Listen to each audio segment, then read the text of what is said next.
Okay, so we will begin the show now. So we've got two great projects tonight where we're blending poetry with science. So first we have two poets with us today, and they've been leading a fantastic project working with lots of scientific organisations, including the Met Office, to commission some poems that have been released over COP. So they'll tell you more about that. And then we've got my colleagues from the University of Exeter, who've also led another fantastic project, One Chance Left, where we have scientists writing the poems as well. So two complementary ways of blending poetry together with science. So without further ado, I'm going to pass over now to Liv Talk and Chris Redmond from Tung Fu. Thank you very much. Hello. Thank you. Hello, hello. Hello, hello, hello. Hi. We want to thank Freya and the Met Office for inviting us here, getting us tickets, getting us in. It's an amazing opportunity and wonderful to bring poetry to COP. So my name's Liv. Me and Chris run a project called Hot Poets, also Tung Fu run it as well, and it is supported by the Arts Council England, so thanks guys out there. We've taken 12 of the most exciting, accessible, wonderful poets working in the UK, and one also in Cape Town in Africa, and we've placed them within organisations on the front line of climate change, a whole variety of different kinds of educators and maverick engineers and the Met Office and the RSPB and wonderful big organisations like that. And they've each written a poem based on the work that they do. And these poems are inspiring, they are kind of optimistic, and they are looking at the positive things that are happening. Because we at Hot Poets really want to change the narrative, look beyond the doom and despair, and really support the science and the positive action that is going to get us out of this. Thanks, Liv. Hello, I'm Chris, and I'm one of the Hot Poets and the co-director of the project. Some of the projects that we're working with, Liv's already mentioned. I'll run through a few of them. You can see their lovely smiling faces on our little banner there. So we've got a fellow called Johnny Fluffy Punk, that's not his real name, who's working with Forest School Birmingham, talking about the benefits of kind of education in nature. That was just released today, so you can find that online. We've got Tony Stewart in Cape Town, who's working with the Beach Co-op. They've got a program of citizen scientists collecting data and trying to change behaviours of people who are kind of filling our oceans with plastic. We have a guy called the Repeat Beat Poet, who's working in the London School of Economics around climate litigation. We've got a guy called Matt Harvey, an amazing poet who's working with the Whale and Dolphin Conservation Society. He's got a poem about whale poo and the benefits of that. And there are benefits, great big benefits to whale poo. Joelle Taylor is working with Manchester University doing a project on wildfire, and Yomi Shode is also with the University of Manchester looking at storms and extreme weather. And what we're going to share with you now are the projects that I haven't mentioned yet. So we've got, me and Liv are going to do a poem for you each. We've also got two people joining us from a live stream who you will meet on the big screen in a minute, and they will peer down at us and do their poems. And we've also got a film to share with you, and we'll talk with you a little bit more about the project as we go through. But first of all, please welcome, in her poet form and not artistic director form, Liv Talk. Thank you. I mean, hot poets is the operative word. Who here feels like a hot poet? Sweaty poets here in the house. I had the privilege of working with Somerset Wildlife Trust, Somerset County Council, on a project called Adapting the Levels. I live in Somerset, and a third of Somerset is below sea level, and it is one of the first areas in this country that is going to face the consequences, serious consequences of climate change. And so I went out with these guys across the Somerset levels. I looked at all the amazing work they're doing to try and mitigate against flooding, and I had the honour of writing this poem. It's quite complicated. I had to speak to a lot of farmers. I had to speak to a lot of different kinds of people, and I really admire what they're doing. And this is called When You Know the Water's Coming. When I was a kid, I loved mucking about in rivers, balancing on rocks, holding my socks, playing poo sticks over rusty bridges, cheering on my soggy steed as it got tangled up in ragwort weed. In Somerset, where I live now, We know the water's coming. We are climate canaries, ever-changing, writhing eels, waiting for the day of mass migration, when our childhood playground will rise up to reclaim the summer lands that we have borrowed from the sea. Every winter, to remind us, the sky falls down to paint the fields with its reflection, a mirror for the moon to check her smile in before she blows a wobbly kiss up the Bristol Channel to the shore into the plastic playground at Atlanta's door. Yes, we are all waiting for Poseidon's knock. We are a world waiting, with our hearts and sandbags breaking. Centuries ago, my ancestors tried to shape this land, change the course of the Parrot and the Brew, built their banks and edges higher than the hedges, pumped water from the wetlands to grow maize fields and milk yields, peeled back the soil to reveal the decomposing teeth of bare peat, now belching out enough carbon to swallow the sky. In the high ground above Avalon, scientists gather like storm clouds with their sand trays and soil samples, leading by reason and example, raising their weather-vane fingers to predict the coming floods. In their minds, they see the waters crest the Quantocks, charge down streets and over doorsteps, swamping sitting rooms and sofas in a tide of pesticides and other people's floaters. But any good magician knows, if you want to stop a wall of water in its tracks, you have to learn the science and adapt. Raise the table off the stage and take with it the water too. 10 inches, give or take a few, enough to soak the bone dust fields and keep the carbon underneath concealed. Reconnect the rivers to their natural drains, the old floodplains. Plant trees along the hills like sponges, horizontal hedges, leaky dams, then build higher cedar fences to give our mouths more future tenses. Lead the farmers of our oldest ways to follow the carbon carrot through the Brexit blight, to become climate guardians in this fight. Rewind, rewild, restore the rivers, learn their primeval ways and secret names, for any kid with a bucket of elvers knows the earth's deep currents can't be tamed. So yes, save our towns, villages and sofas, but first restore the river's song. For trying to control these ancient waters is where we first went wrong. For the summer people never really owned the levels. And now, before the climate tips, we must prove we still belong.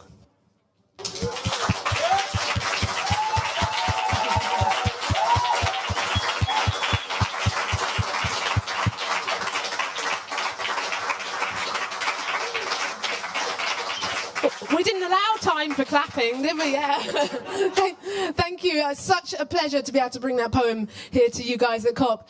It is another pleasure. One of our poets worked directly with the Met Office, went down to see them, spoke to loads of their scientists, and we should, if the power of technology, can we bring Elvis McGonagall into the room? Yay! Yay! Oh, You're hello on. Glasgow. Hello COP26. Hello Hot Poets. I'm Elvis McGonagall. I wrote this piece in collaboration, as Liv said, with the Met Office. By way of explanation, I should say that it was 1854 when Robert Fitzroy established what would later become the Met Office, be called the Met Office, and he was collecting weather data at sea. And the barometers he designed were fixed at ports for sailors and fishermen to check and consult before setting out to sea. And the verse that starts and ends this poem was engraved on those early barometers. And it was 5 years later, in 1859, there was a severe storm in the Irish Sea, and the Royal Charter, the steam clipper, was on its last leg of its 2-month journey from Melbourne to Liverpool, and it foundered on the coast of Anglesey. It was smashed up on the rocks. 460 lives were lost, and it was in the wake of this tragedy that Fitzroy started a national storm warning system, which he termed forecasts. Anyway, this poem is called Extreme Weather Report. Long foretold, long last, short notice, soon past, first rise after low, foretells stronger blow. Fitzroy's forecast, hurricane, force 12. Take heed, avoid grief and mourning. Steeple drenching Atlantic storm. This is a Met Office warning. Words to the wise from a time to come, for the wrecked Royal Charter, too late. Ship ahoy, turned tempest-tossed toy, full fathom 5 lay its briny feet. And now those same seas are rising, the mercury soars ever higher. Ancient glaciers weep icy tears, our home is a building on fire.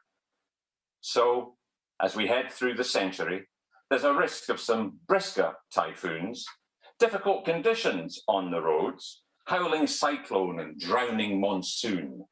Watch out for waves of molten mad heat if you're going out and about, a blazing furnace of forests aflame and the chance of a dust-dry drought. Potential for torrential deluge, pushing on through the evening rush hour, thunderous roaring of wrathful skies pouring forth their sulphurous showers. With contagious fog of denial and gathering clouds of despair, Gotter dammerungs in the wind, a last gasp of breathless hot air. Yet, what lies ahead need not be dread.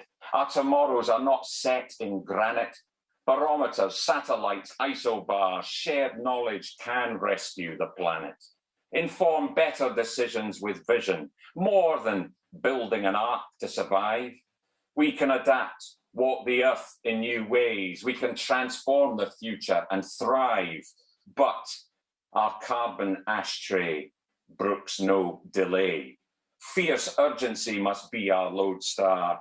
A melting world won't wait for mañana. It won't listen to the blah, blah, blah. So, if you love plumes of burning black gold and the smell of diesel in the morning, be aware we all live in a greenhouse. This is a Met Office warning. Fitzroy's forecast, raise the harbour drum, steer a course through the storm, fear not, as the ghost of the Royal Charter safely sails into Holyhead Port. Long foretold, long last, short notice, soon past. First rise after low, foretells stronger blow. Elvis McGonigal. Let's hope he. Elvis, did you hear the applause? Did you receive the warmth in the room? I heard a tiny noise. It was. That's nice. There you go. Some bigger love. There was some bigger love. Poets need it. We don't get paid enough. We thrive on that kind of level of appreciation. So thank you one more time, Elvis McGonigal. So as has already been mentioned, we've made these films. There are 12 films, and we're releasing one a day throughout COP. And we're going to show you one of them now. So this is a poem by Zena Edwards. So she worked with a brilliant organisation called the Word Forest, who might just be represented in the room. Letting themselves be known, who do amazing work, kind of planting trees in Kenya on the equator where they grow fastest, doing education projects and women's empowerment projects. Really, really important charity, and we wanted to support not only the big guns, the Met Office and the RSPB, but the smaller charities doing equally as important work. So can we please watch Zena Edwards? She's not here, but let's clap her anyway because it feels right. Yeah. On her lap wrapped in a bright-coloured kanga, her hands at rest, one on top of the other, like folded wings of an African dove, calm, gentle. Mother of the forest, red earth in the creases of her palm, under her nails, at rest. Hands that cup seedlings, tree children to whom she is custodian, adoptive parent for an ailing mother, in fever due to a climate dangerous to all who walk upon her skin. She is mother to 25, just in school, to learn a new compassion her ancestors never needed to know. Their bond with the land is sealed in their songs, their dances, their stories about vegetation that ate sunlight and exhaled food for our lungs. Fables about elephants and lions who lived among them in respect of each other's space, free from price tags that weighed about their necks, their fur, their tusks for 200 years. Her name is Grace, and she has walked for 2 hours to come and learn how to see her homeland through enlightened eyes, to see herself as Wangari Maathai sees her, as the neck that turns the head, as the straightest spine that does not bow lightly and carries a nation in the swoop of her determined chin. You cannot enslave a mind that knows itself, that values itself, that understands itself. When you educate a woman, you empower a community. Oh, these are words like fertile food for Grace. So Grace eats with her fingers and is fed and tells stories her grandmother told her under the last fig tree, as ancient as memory, that survived a genocide, telling her about the animals that could speak.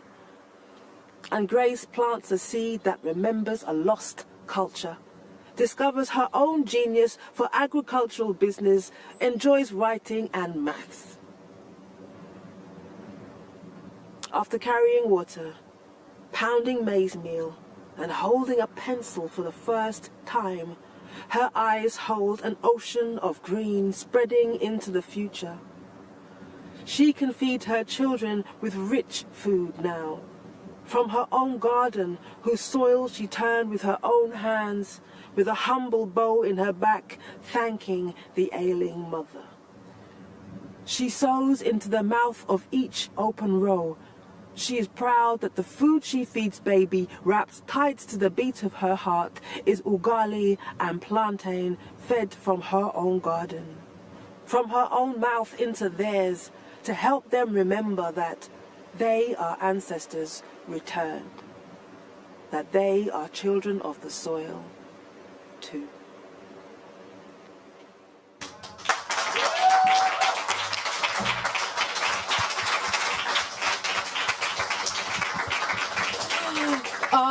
Thank you to Zena, she's not here, and to the Web Forest. It was a long time since me and Tracy talked about 2 years ago about doing this project. It's so amazing to see it's moved. Next, we have another live stream.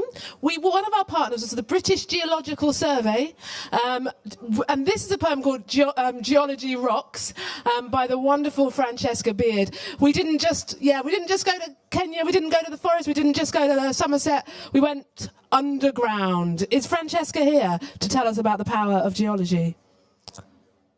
Yay! Make noise for Francesca so she can hear you. Hi guys. It's really lovely to be with you. I wish I could be with you, but I'm here with my cat.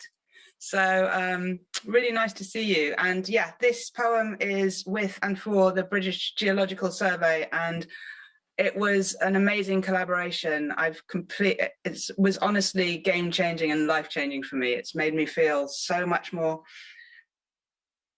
able to talk to people who are on the ground doing really practical things to help the world.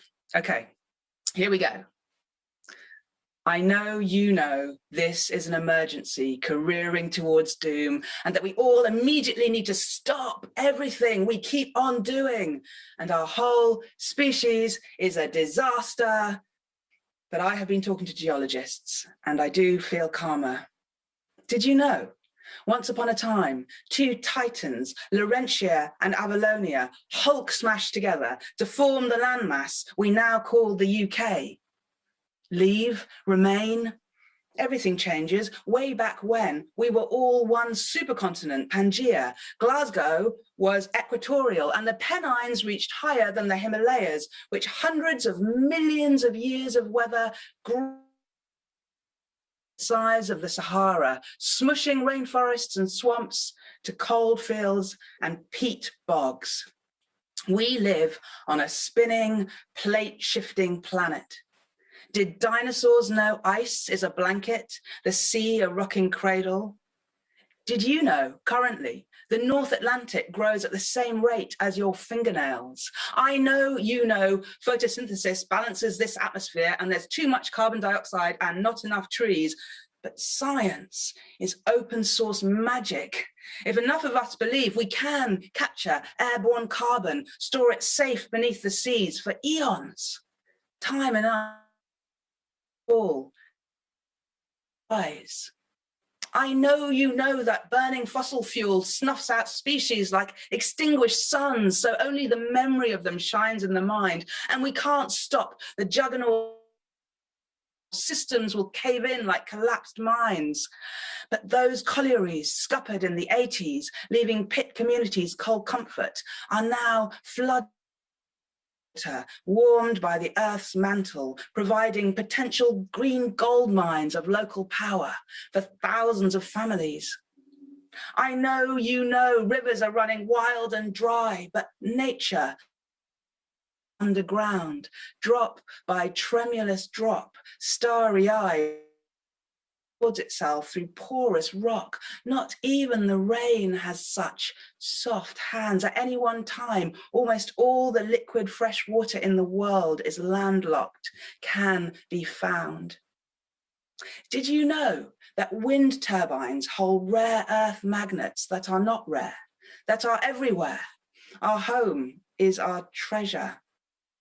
I know you know that human progress, our viral rise to apex saboteur, has led us here. Perhaps we should fear what we know. Well, the sun beats down so bright upon catastrophe. Let's be come back down to earth, return to our miraculous, mysterious mineral mother to whom we all belong. Astronauts know from space reaching out, as geologists know from the core in. We are one sphere, one living blue-green system. We are in an emergency. The words from Latin, a language that is not lost, did not die, has survived, evolved, is in science, in nature, emerging, recycled, repurposed, real.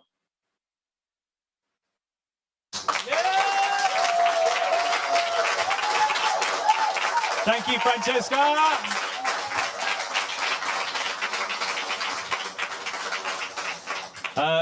She's amazing at doing that. We told her to just leave out some words because we knew you would then be more likely to go and check out her film online at hotpoets.org.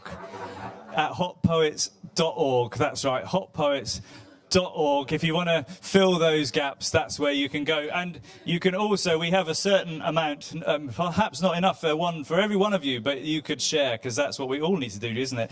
There were some books, so please feel free to take them away with you and explore more the work that has been done in collaboration with these brilliant organisations. It's been a really interesting project for us, really inspiring.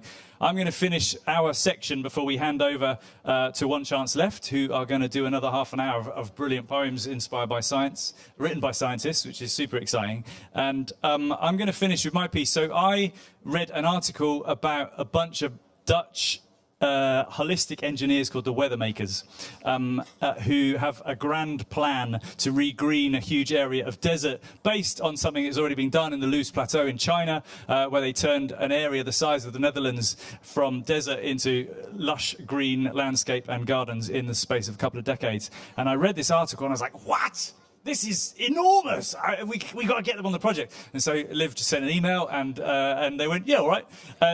So I had some really interesting conversations and wrote this. This is called Green Futures. The Earth is Waiting. Sometimes you have to think big and small at the same time. A grain of sand on your finger staring at the desert, a raindrop in a jar.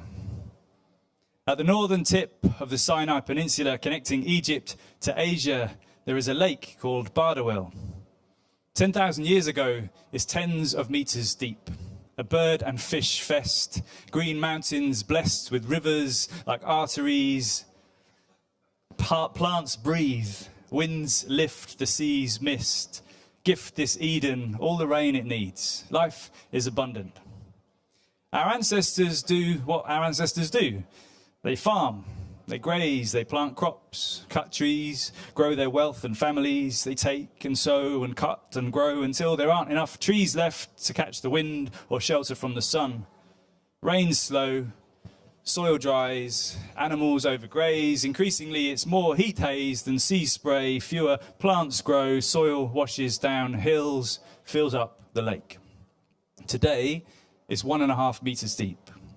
It's too hot and salty for fish. Rivers are dry. Garden is desert. But we know more than those who've come before.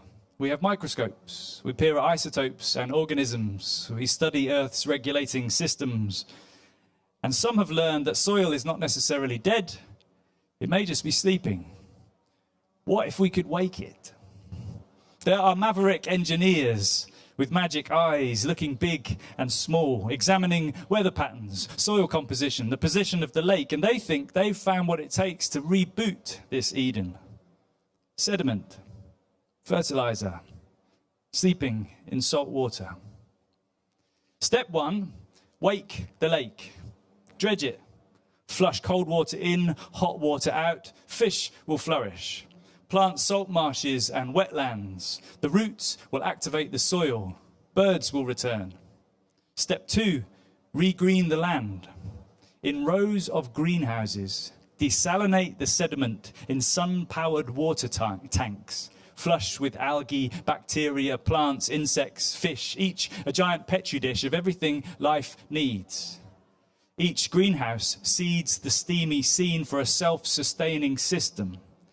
When each system's on its feet, move each house, repeat, reboot the soil, sow a patchwork of green. Step 3, change the weather. Fog nets, capture moisture in the air, make it rain. Dikes and dams are dug to send it where it needs to go. Streams begin to flow. The water cycle knows exactly what to do again. Dig fields, plant crops, graze animals. Within decades, they say. From desert to garden, extracting gigatons of carbon. Catch the winds, make them blow a different tune. Let flowers bloom again. The earth is abundant if we let it be. Perhaps we just need to look differently. All the keys are already here. Imagine a future you love rather than one you fear.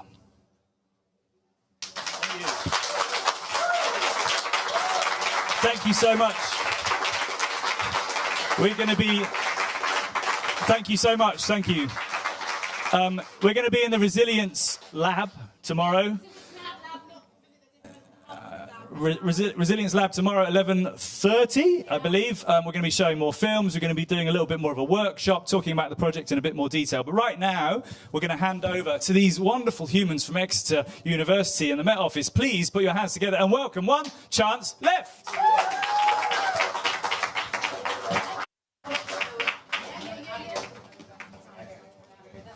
Okay.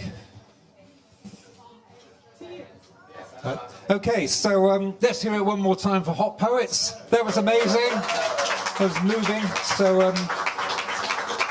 So we'll just introduce ourselves briefly. My name's Ian Fussell. I'm a professor of medical education at Exeter Medical School. And for a long, long time, we've always known that bringing humanities into education of our future doctors, nurses, and so on is of absolute vital importance. It makes them more professional, makes them better team players, makes them more interesting. So it's a wonderful opportunity to be able to work in poetry in my capacity. So that's who I am. Sally. I'm Dr. Sally Flint. I'm a writer, I'm an editor, and I lecture in creative writing, so I'm a pretty creative person on the whole with words. Cecilia? Hi, I'm Cecilia Bañosa-Niblon. I work in continuing professional development or lifelong learning, and I love crossing boundaries. So this is just a delight to have been able to bring this project together. Yeah, and I love crossing boundaries too. I'm Peter Stott. I'm a climate scientist at the University of Exeter and Met Office. Among other things, I co-led a project called Climate Stories, and I've been involved in this wonderful project. Crossing boundaries is brilliant, as far as I'm concerned. Thanks, everyone. So we're representing One Chance Left. So this is a group of committed professionals working at the intersection of climate, health, and the arts. So driven by hope for a greener future and inspired by the G7 summit and COP26 today, we wanted to forge a climate corridor between Exeter University, Exeter UNESCO City of Literature, all of the Southwest, Glasgow, and the world. So the pandemic acted as a catalyst. It accelerated people's understanding of the links between health, environment, and climate change. So the science alone can't get all these messages across.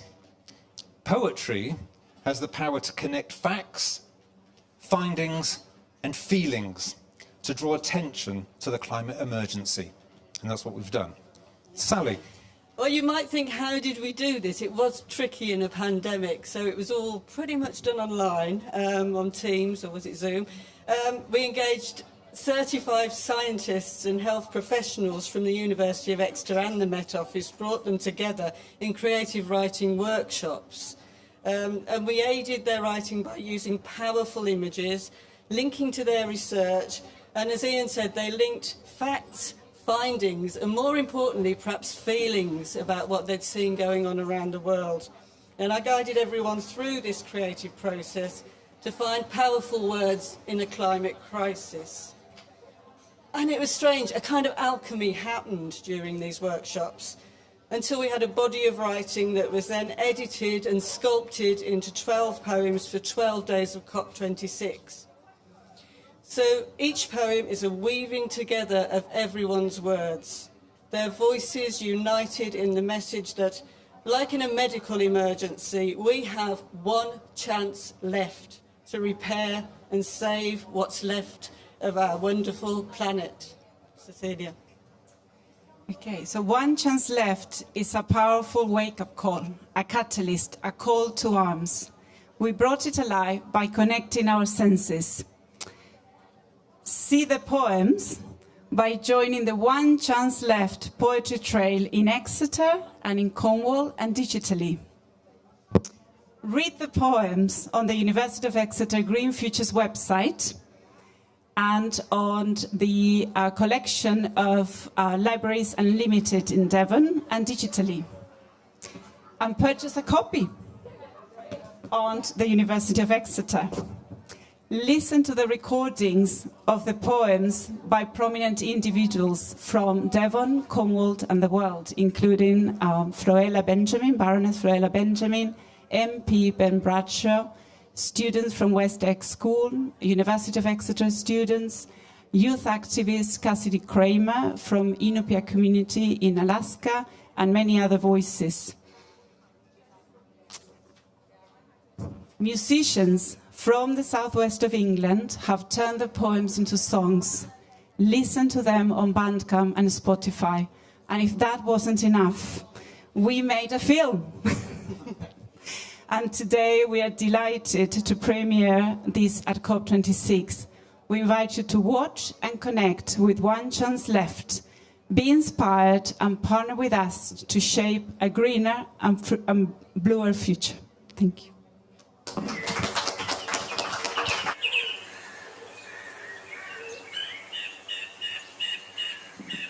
This collection of poems is a powerful wake-up call, a catalyst, a call to arms. The science alone is not getting the message across. Our leaders do not hear us. We bury our heads in the sand of the expanding desert. The group of leading climate scientists and medical academics represented here have turned to humanities and the arts for help. They have composed poetry that gives life to the climate catastrophe we are in and to which we contribute. There are poems that celebrate our natural world and poems that give glimmers of hope. Please enjoy these poems, but more importantly, act now and make a change. This is our responsibility.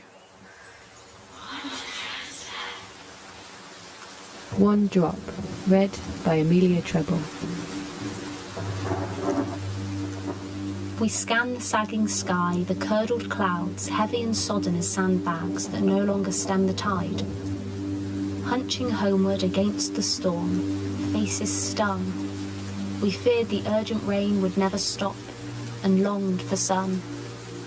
Now in rinsed air, this one bewitching moment, a single raindrop, a sphere of light and dark, sky and shadow, suspended on a summer leaf, fragile as a planet. Sudden Heat, read by Amelia Treble. Cool, clear water still gushes from the tap I wash hot, dry hands wondering how long I'll wake to green fields. The fairies of childhood bleach among bluebells, as in my homeland 10,000 miles away.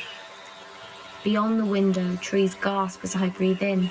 Ground bakes, my body and blood drawn towards the arteries of the earth.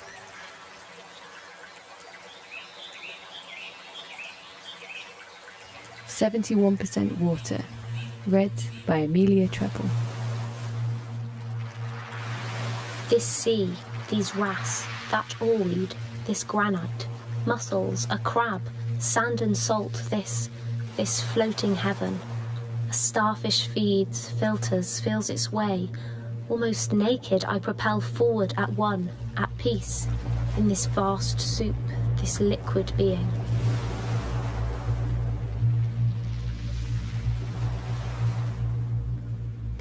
Once There Were Fish, read by Hugo Tagholm, Chief Executive of Surfers Against Sewage.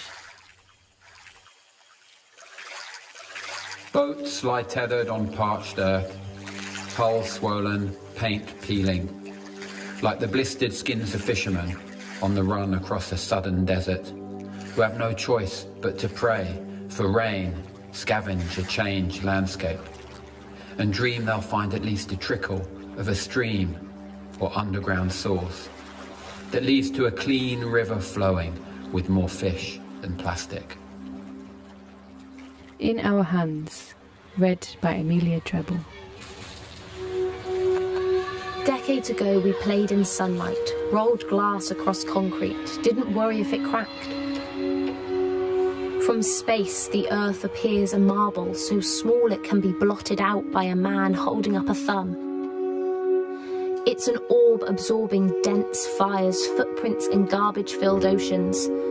The ozone's a shawl gnawed by maggots, believing they can live on Mars. The Mice Know, read by Cassidy Kramer, youth activist from Alaska.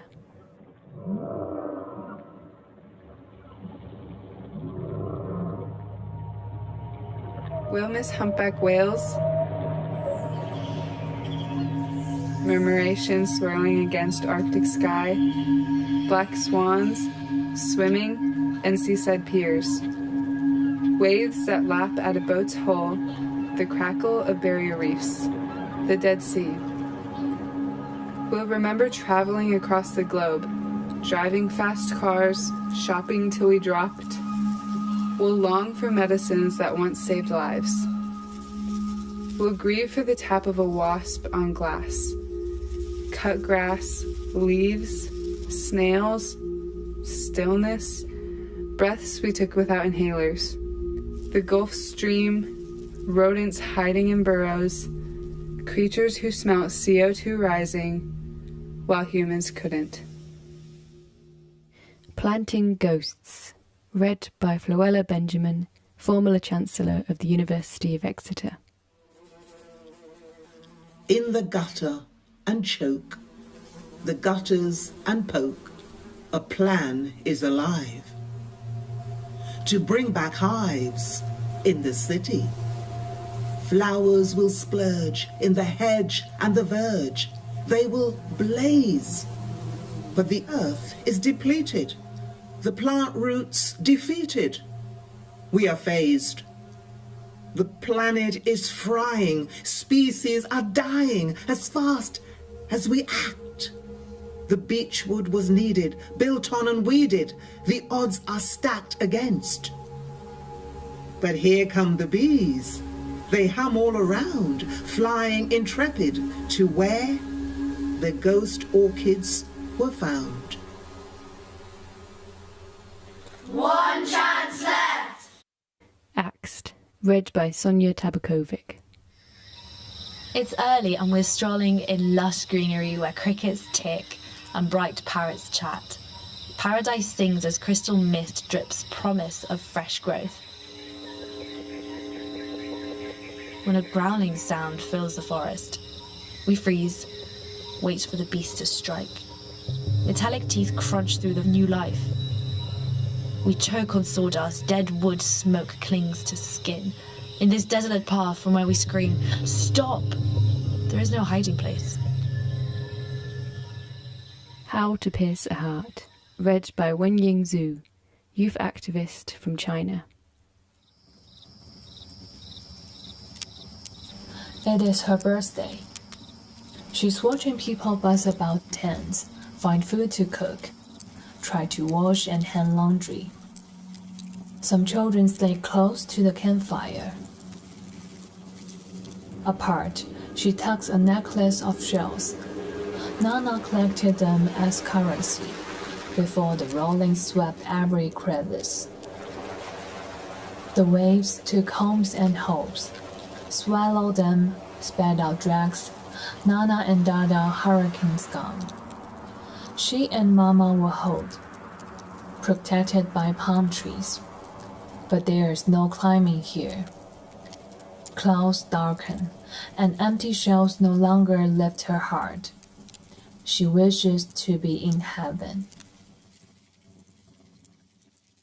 In Remembrance, An Island, an Allotment, read by Sonia Tabakovic.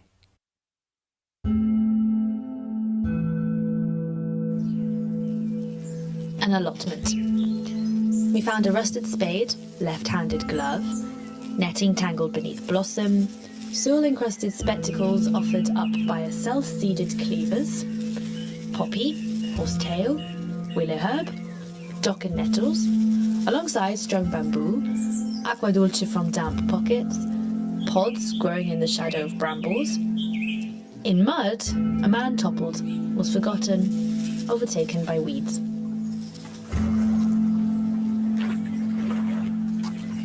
An island, Tuvalu. The sea's rising, land's disappearing. I'm in a race to pack memories. The fatele dance moves, the vivid colours of my Sulu, a canoe, church bells, the manepa where villagers met. Separated, I make a new house among bigger roads, cars, and building. Hope love for one another survives.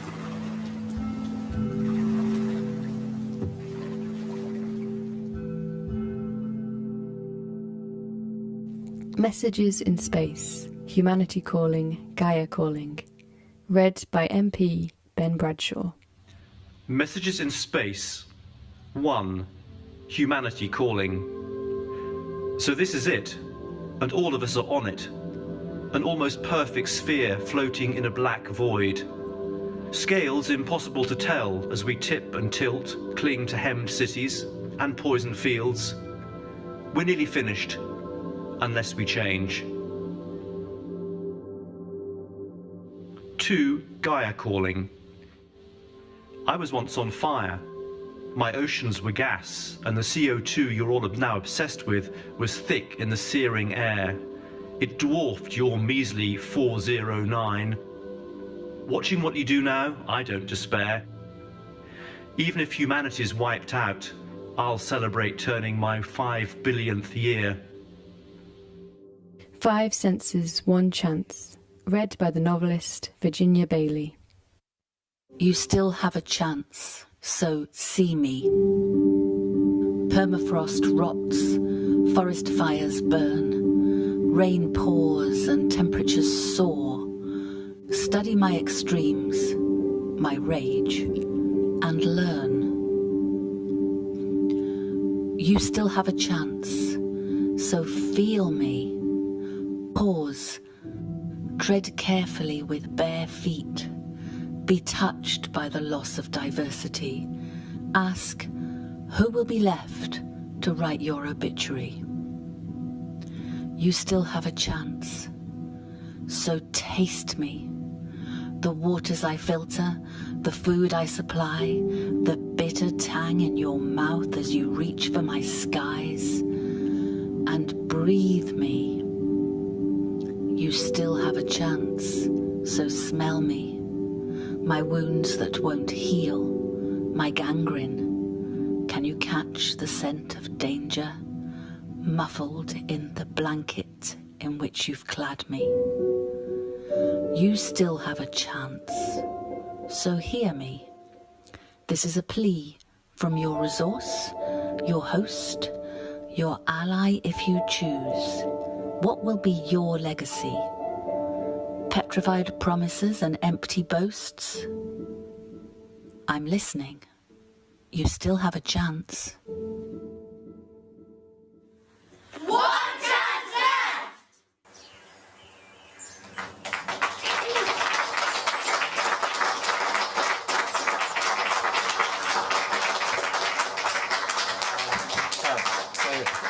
Thank you to all the team that were responsible for that. I was really impressed by what everybody, not me, what everybody put together there. And actually, I should say that because I've been part of the big team, for which many thanks for my colleagues for putting this whole science pavilion together. But when I first slightly tentatively suggested we might bring poetry to the science pavilion, I was a bit nervous about the sort of reaction I would have. But quite quickly, colleagues sort of understood what we were trying to do, and we got this here, and I'm so glad that we did, because I'm sort of tearing up a bit here actually, to be really honest. And I had a sort of mini speech prepared. I'm not going to do that, other than to say that I was already so convinced about the power of bringing poetry and the arts and science together as we all attempt to tackle this climate crisis with the urgency and rapidity that we know we need to do. And I think, being here in COP and reflecting on this balance between the nightmare that we know about, but also the hope and the love that's going to take us through, is just brought home to me even more the power of what this can do. So anyway, without further ado, I'm going to say just thank you so much to the Hot Poets. Another round of applause.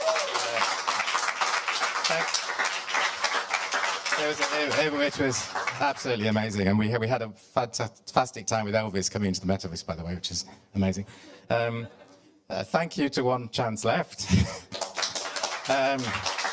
Thank you all to you. There is still some drink over there, if you would like some more.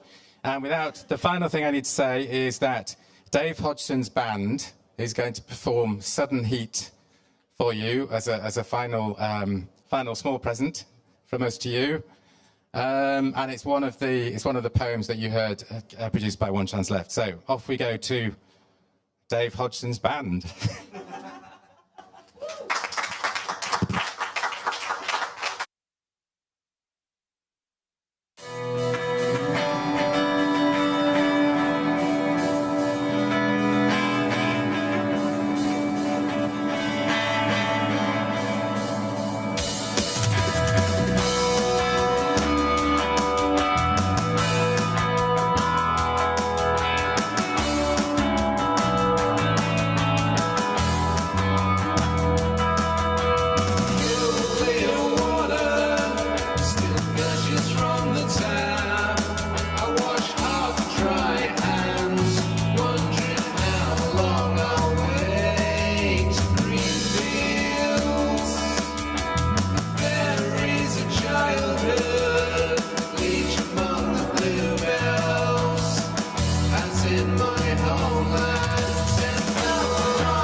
drink if you'd like.